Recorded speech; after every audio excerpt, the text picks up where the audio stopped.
consejo del apóstol Pablo a la iglesia en Tesalónica.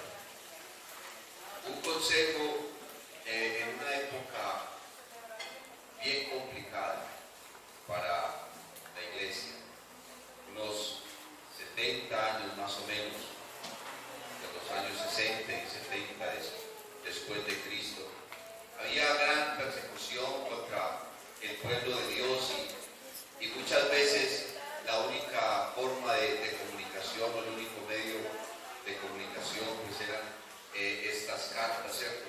Pero el apóstol Pablo escribía estas cartas a las diferentes congregaciones, era de acuerdo a las noticias que él iba recibiendo de la congregación o de la iglesia, donde de pronto en ocasiones anteriores había estado. Y entonces Pablo le envía esta carta a esta preciosa iglesia y comienza a hablarles a ellos y a decirles de la vida que realmente agrada a Dios. Amén. Gloria al Señor. La vida que realmente agrada a Dios. Porque uno quiere preocuparse, ¿cierto? Tiene sentir y desea agradar al Señor, y hay algunas cosas que lo motivan a uno y según la palabra lo llevan a agradar a Dios. Por ejemplo, una de ellas es la fe. La Biblia dice que sin fe es imposible agradar a Dios. O sea que nuestra vida cristiana debe estar llena de ese propósito. ¿Cuál propósito? Agradar a Dios.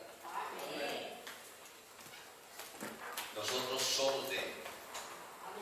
Nos debemos a Él. Lo que tenemos, lo tenemos por Él, por su gracia. Lo que somos, lo somos por Él, por su gracia y también por su misericordia. Sin fe es imposible agradar a Dios. Amén. Pero Pablo les está diciendo, por lo demás, hermanos, y a mí me llama mucho la atención cuando el apóstol Pablo se refiere con ese término, porque no es el único escrito donde él dice eso. Por ejemplo, a los Efesios, en el capítulo 6, en el verso 10, también inicia diciendo, por lo demás, hermanos míos, les dice, fortaleceos en el Señor y en el poder de su fuerza. Y aquí, en este texto y en algunos otros textos más, que de pronto no tendríamos el tiempo para mirarlo, pero muchos escritos del apóstol Pablo decían de esa manera, por lo demás, hermanos. Y yo me pongo a pensar, ¿cómo así que por lo demás? ¿A qué se refería el apóstol Pablo? Porque él está hablando ahí de la vida que agrada a Dios, ¿cierto? Y puede ser que uno en su vida tiene momentos que hace cosas en las que de pronto no lo agrada. Se agrada uno a sí mismo, puede agradar a otra persona, pero uno debe pensar si con lo que está haciendo y lo que está viviendo está agradando a Dios.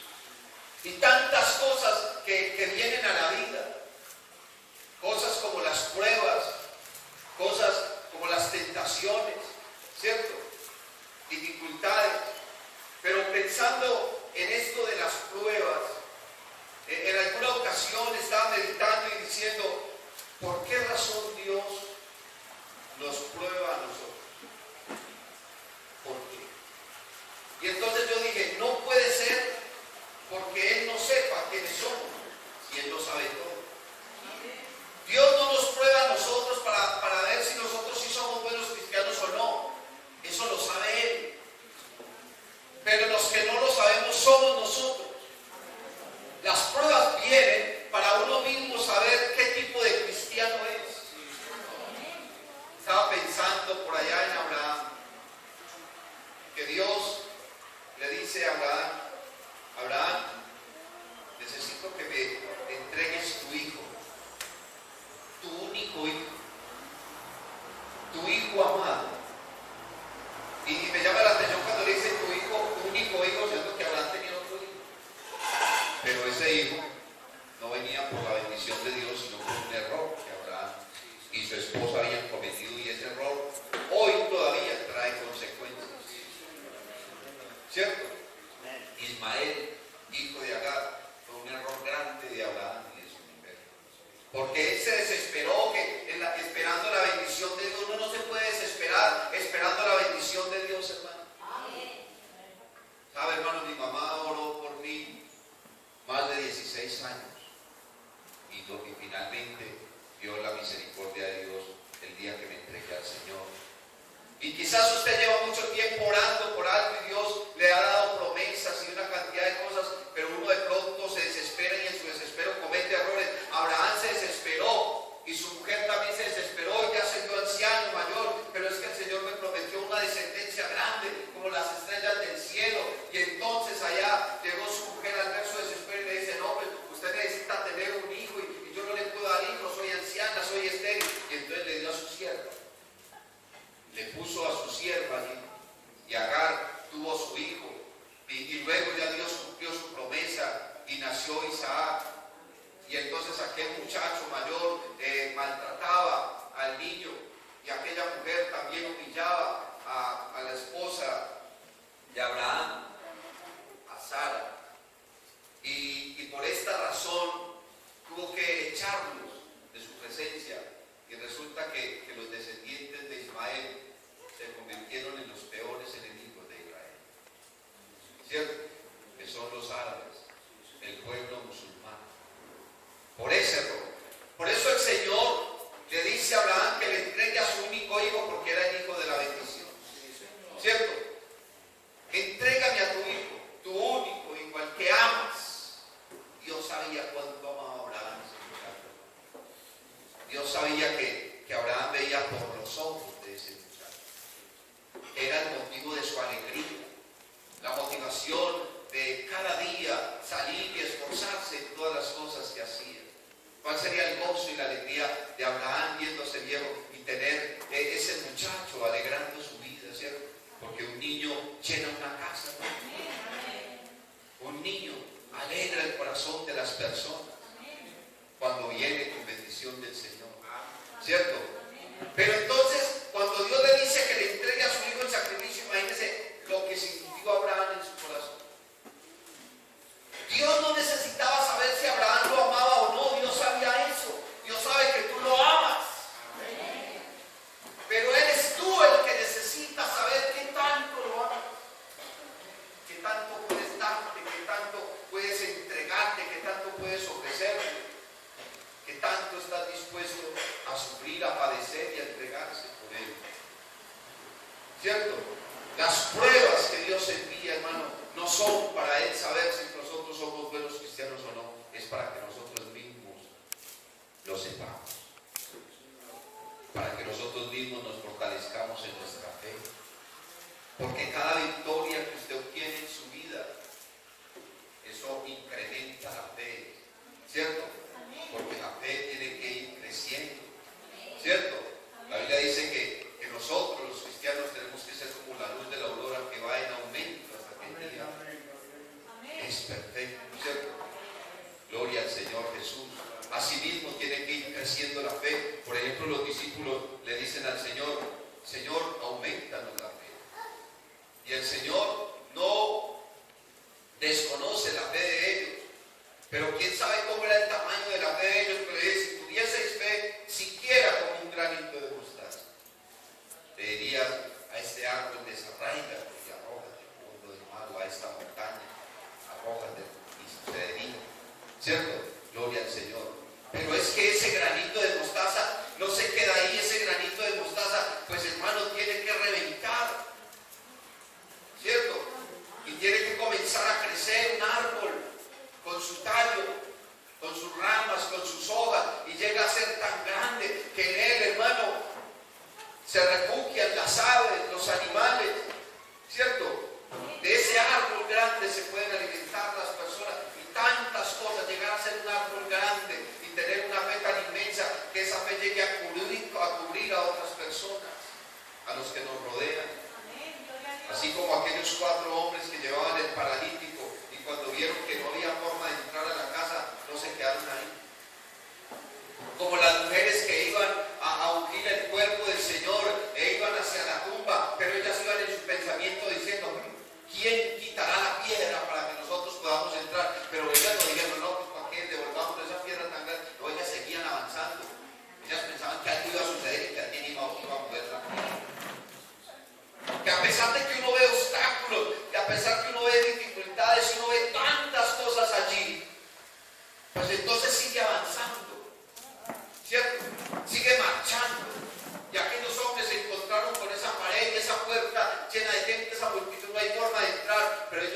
no, algo va a suceder aquí. Pero algo tenemos que hacer. Porque la fe sin obras es muerta. Si uno tiene fe, hermano, uno tiene que obrar conforme a esa fe. ¿Cierto? Uno tiene que obrar conforme a esa fe. Por lo demás, hermanos, dice el apóstol Pablo, de esas pruebas y seguramente también de las tentaciones. Porque a la vida de uno vienen muchas cosas. No solamente pruebas, sino tentaciones. Y la Biblia dice que cuando alguno es tentado, no diga que es tentado de parte de Dios, porque Dios no tienta a nadie, ni tampoco puede ser tentado, sino que cada uno cuando de su propia concupiscencia es atraído y seducido. ¿Cierto? Pero vienen las tentaciones, aunque una cosa es ser tentado y otra cosa es caer en la tentación, pero la Biblia dice que debemos velar y orar. ¿Para qué? Para que no caigamos en tentación. ¿Cuántas cosas vienen a la vida? Problemas, hermano, por causa del mundo mismo. La economía del mundo afecta la economía de nuestra familia y nuestra economía personal.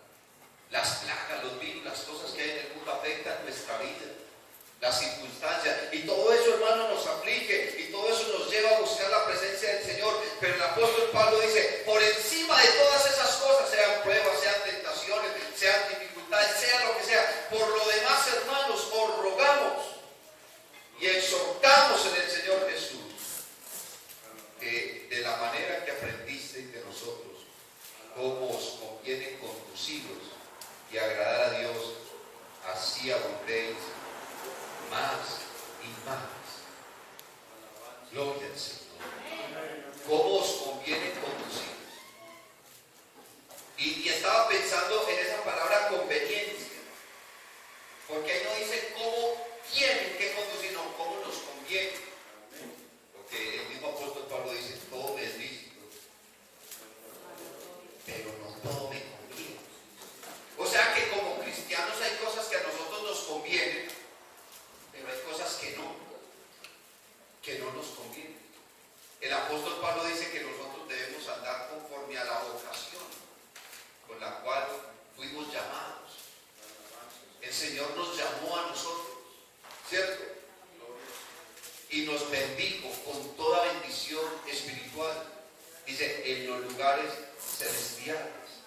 Nosotros tenemos que caminar y vivir de una manera que podamos agradar al Señor. O sea que nuestras decisiones tienen mucho que ver en nuestra vida.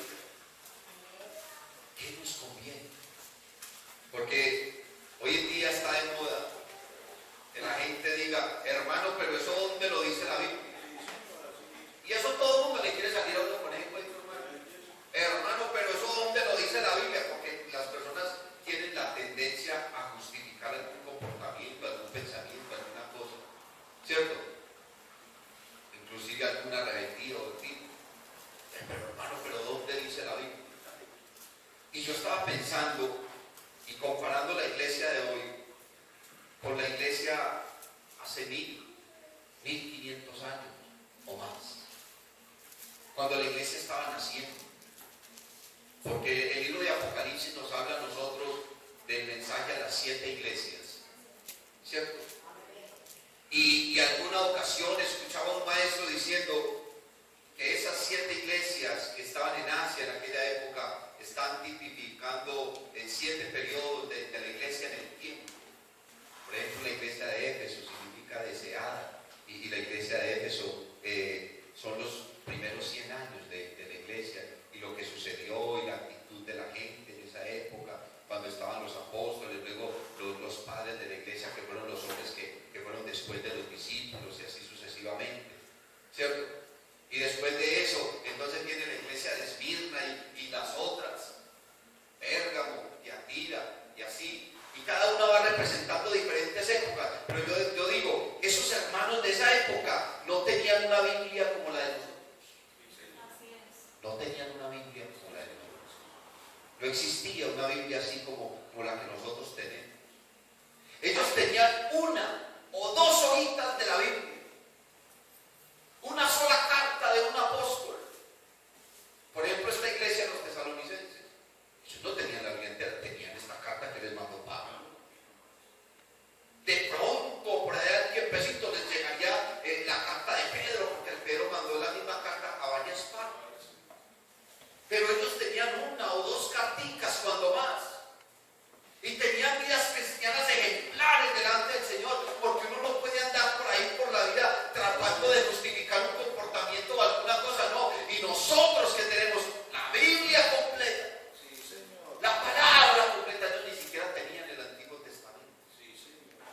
Y luego cuando ya se logró complementar una Biblia entera, pues cualquiera no la tenía porque una Biblia costaba el salario de un hombre de un año. O sea que una persona tenía que trabajar un año enterito para poder comprar una Biblia. Y el que tenía una Biblia, hermano, lo declaraban un hereje y lo mataban. La Inquisición, en las cruzadas. Y no hasta hace mucho tiempo decían que leer la Biblia lo volvía a uno loco, aunque yo sí me enloquecí, pero para Cristo. Amén. Nosotros tenemos la palabra profética más segura. No podemos andar por allí mirando a ver cómo justificamos esto, cómo, no, hermano, coja la palabra y cómasela. Como dijo el profeta, fueron halladas tus palabras y yo las comí, me fueron por grande gozo y alegría de mi corazón, porque tu nombre fue invocado sobre mí. Coja esta palabra y cómasela. Entréguese a Cristo, hermano, porque caminar para Él es morir para el mundo. El que agrada al mundo, hermano, desagrada a Dios. El que se hace amigo del mundo se constituye enemigo de Dios. El mundo y sus placeres pasan, pero el que hace la voluntad de Dios, ¿este qué? Permanece para siempre. ¿Cómo os conviene conduciros y agradar a Dios? Y dice, así abundéis más y más. Ya sabéis las instrucciones que os dimos por el Señor Jesús, dice Pablo. La voluntad de Dios es ¿cuál? Vuestra santificación. Santificación quiere decir separación del mal y dedicación a Dios. Apartado de y consagrado a. ¿Cierto? Apartado del mundo y consagrado a Dios. Amén. La santificación consiste en el llamamiento de Dios a una persona, limpiarlo, ¿cierto? Sacarlo del mal, traerlo a sus pies.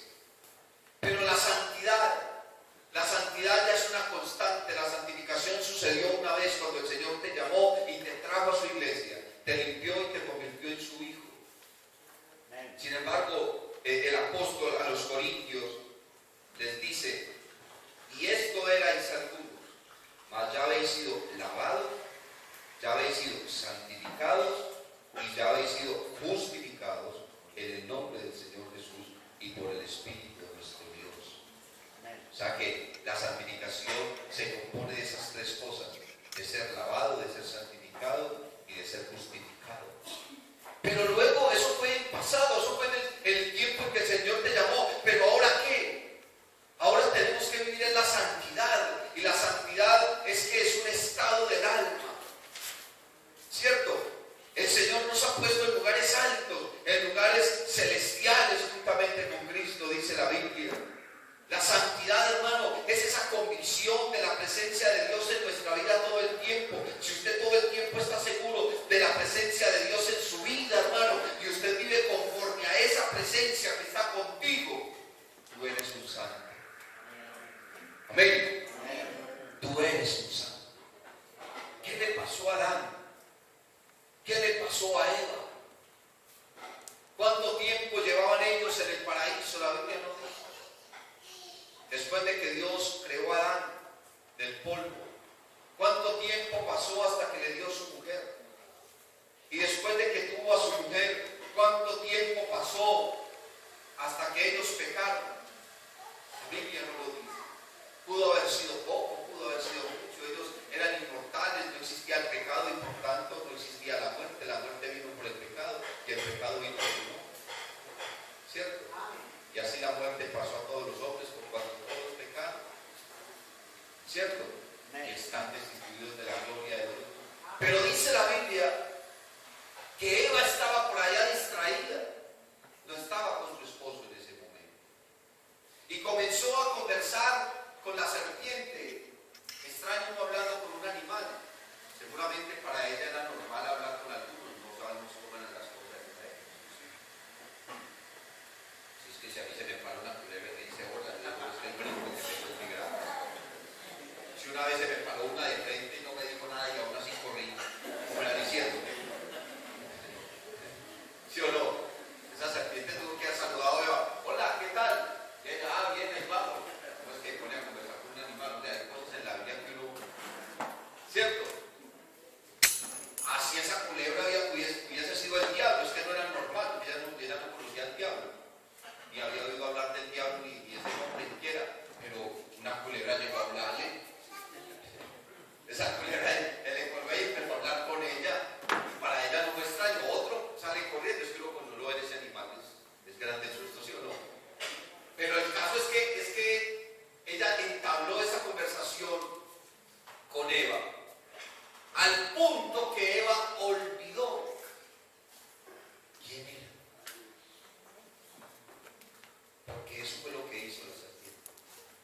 hacerle olvidar quién era.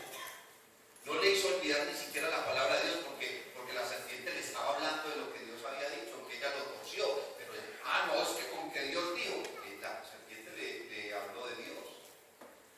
Pero el propósito de la serpiente era hacerle olvidar a Eva quién era. ¿Y quién era Eva? Una hija de Dios. El día que a ti se te olvide que eres un hijo de Dios, hasta ahí llegaste. Estás totalmente perdido. La Biblia dice que el diablo anda como león rugiente a nuestro alrededor buscando a quien devorar. El diablo conoce no tu pensamiento, pero sí conoce tu actitud, tus gestos, tu mirada, tu comportamiento. Y cuando un hermano se le olvida quién es, pues de pronto hasta el rostro le cambiará. Seguro, hermano, hasta el rostro le cambia. Porque el ser humano pone una cara de acuerdo a las circunstancias en las que esté. Usted no es la misma cara bonita cuando se ríe y cuando se escucha los llorando. Es la cara que te pone. O cuando uno está asustado, ¿qué cara pone? O emocionado, o triste, o alegre. Según las emociones, ¿cierto? Uno pone la cara. Entonces cuando uno se le olvida que es un hijo de Dios, ¿qué cara pone? Bueno, ¿cierto? Los que lo ven a uno. Yo he visto gente, hermano, que como dicen por ahí vulgarmente, se sale de su ropa, de sus cabales, y uno le mira al rostro y le dice, no, esta no es la persona que yo conozco, porque está así. Y uno en la cara le, ¿cierto? Y hay personas que llegan, uno como pastor, hermano, siempre está muy pendiente de la gente. Yo he tenido la costumbre de sentarme ahí junto a la puerta, siempre en todas las congregaciones donde he estado, cuando no me toca hacer el culto. Y yo siempre miro los hermanos a la cara, al rostro. Y cuando por ahí viene una persona, yo digo, este viene mal. Sí, en la cara, uno en la cara ve, hermano. Y otros que uno dice, este que le daña, que viene tan contento. Otro viene normal, que uno dice, diario viene así, ¿cierto? Pero en la cara uno sabe más o menos cómo viene una persona, cuando usted más o menos la distingue, ¿cierto? Usted se levanta en la mañana y según la cara que tengan sus hijos, usted ya sabe cómo están los muchachos, algo pasó, ¿cierto? O cuando llegan del colegio, en fin, porque uno conoce a la gente. Y el diablo los conoce, él nos conoce la cara. Y él aprovecha cuando uno se le olvida quién es. A usted no se le puede olvidar quién es, porque usted es un hijo de Dios. Usted es un hijo de Dios. Pueblo suyo somos y ovejas de su prado. Amén.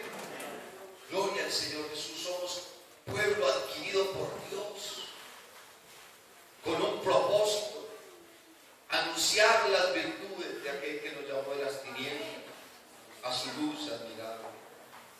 La voluntad de Dios es vuestra santificación. Gloria al Señor Jesús. Nosotros tenemos que ir en pos de esa santidad y ir creciendo cada día, no solamente en la fe, sino en tantas cosas que complementan nuestra vida cristiana. Pedro en el capítulo 13, el verso 18 dice, antes bien, crecer en la gracia y en el conocimiento de nuestro Señor y Salvador Jesucristo. Y Pablo a los Corintios en su segunda carta, en el capítulo 13, en el verso 18, les dice, por tanto, mire que vuelve y utiliza el término, por tanto, por lo demás, como refiriéndose a que hay una razón por la cual se hacen las cosas. Sí, me hago entender, hermano. Por tanto, nosotros todos somos transformados ¿de qué? De gloria en gloria, en la misma imagen, por el Espíritu del Señor. Nosotros tenemos que ir como cristianos creciendo, aumentando. Y entonces estaba pensando también en las palabras del apóstol Pedro, gloria al Señor Jesús, en su segunda carta del capítulo 1, dice en el verso 3, todas las cosas que pertenecen a la vida y a la mediante el conocimiento de aquel que nos llamó por su gloria y excelencia. Por medio de estas cosas nos ha dado preciosas y grandísimas promesas, para que por ellas llegaseis a ser participantes de la naturaleza divina, habiendo huido de la corrupción que hay en el mundo a causa de las pasiones. Y mire, dice, por esto mismo, o sea, a razón de eso, poned toda diligencia en añadir a vuestra fe virtud, a la virtud conocimiento, al conocimiento dominio propio, al dominio propio paciencia, a la paciencia piedad, a la piedad afecto fraternal y al afecto fraternal amor. Y mire como dice el verso 8, si tenéis estas cosas y abundan en vosotros, no os dejarán estar ociosos ni sin fruto en cuanto al conocimiento de nuestro Señor Jesucristo. Alguien en una ocasión decía, hermano, es que la vida cristiana es pesada y yo a veces no soy capaz y esto y aquello. Pero ¿qué vas a ser capaz si no oras? ¿Qué vas a poder con tu vida cristiana si no ayunas? ¿Qué vas a poder con esa carga que el mundo te quiere poner si ni siquiera te congregas, si no eres fiel a Dios, si no tienes estas cosas en tu vida? La fe, gloria al Señor Jesús. La fe, la virtud. Virtud es fe en acción, o sea, poner esa fe a obrar. El conocimiento, el dominio propio, la paciencia, la piedad, el afecto fraternal y el amor. Y entonces me llama tanto la atención este verso 8. Si tenéis estas cosas y abundan en vosotros, no os dejarán estar ociosos ni sin fruto en cuanto al conocimiento de nuestro Señor Jesucristo. Porque cuando uno está ocioso en la vida cristiana, pues le pasa lo que le pasó a David. Lo que le sucedió a David fue porque estaba ocioso, ¿cierto? Porque estaba haciendo nada cuando el pueblo estaba batallando y él se quedó allá de ocioso en su casa, haciendo nada. Y por esa ociosidad fue que le pasó lo que le pasó. Pero nosotros tenemos que ir creciendo, antes bien crecer en la gracia y el conocimiento de nuestro Señor y Salvador Jesucristo. Amén, hermanos. Gloria al Señor. Por eso el apóstol Pablo dice que la voluntad de Dios es nuestra santificación. Vamos a darle gracias al Señor Jesús en esta noche. Y vamos a decirle a Él que aquí estamos en su presencia. Que nos ayude, que nos guíe, que nos dé fuerza. Y que todas esas cosas que vienen a nuestra vida, entonces no afecten nuestra vida cristiana. Que antes, por lo contrario, sean para bendición, sean para fortaleza de nuestra alma, de nuestro corazón, de nuestra vida. Antes todas estas cosas, hermano, como dice el apóstol Pablo, por medio de ellas podamos ser más que vencedores